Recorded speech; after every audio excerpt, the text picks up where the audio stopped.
Good day, wizards, and welcome to today's lesson, Magical Myths. In this lesson, we will focus on talk about myths, word roots, simple and complex sentences, proverbs and idioms, as well as punctuation. Wizards, let's begin with magical myths. Myths are stories that are passed on from generations to generation. Myths are made up to explain why things are the way they are. Language practice, roots, prefixes, and suffixes. An English word can consist of three parts: the root, the prefix, and the suffix. The root is the basic meaning, for example, fair and house. A prefix comes before the root. Example, unfair, a suffix comes after the root. Example, household. Simple sentences. A simple sentence is also called an independent clause because it can stand on its own. It has one verb. Example, Krul grasped the ball of a daylight. Complex sentences.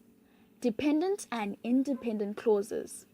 Now, wizards, a complex sentence has an independent clause and one or more dependent clauses. Dependent clauses tell us more about the independent clause.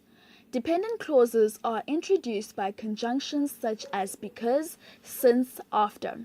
For example, after he visited his sister, Nelly went straight to bed.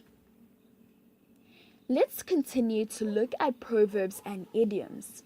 Proverbs are short sayings that give warning or advice. Example, a stitch in time saves 9. This means that doing something straight away will prevent problems later on. An idiom has a different meaning to the usual meaning of the words. For example, wizards, to smell a rot. The figurative meaning is to suspect that something is wrong. Now, wizards, we have the following activity for you. Match the idioms and proverbs in column A with the correct meaning in column B. Looking at punctuation, commas, colons, and semicolons. Here is the following activity. Punctuate the following sentences using capital letters, commas, colons, semicolons, and full stops. 1. Nikki saw these animals, a bunny, a giraffe, and a lion. 2. From up high, Nikki saw a flock of birds, a pride of lion, and a herd of cows. 3. The chief, his daughter, and his grandson lived in the glass lodge. And finally, the sky turned dark at 1800.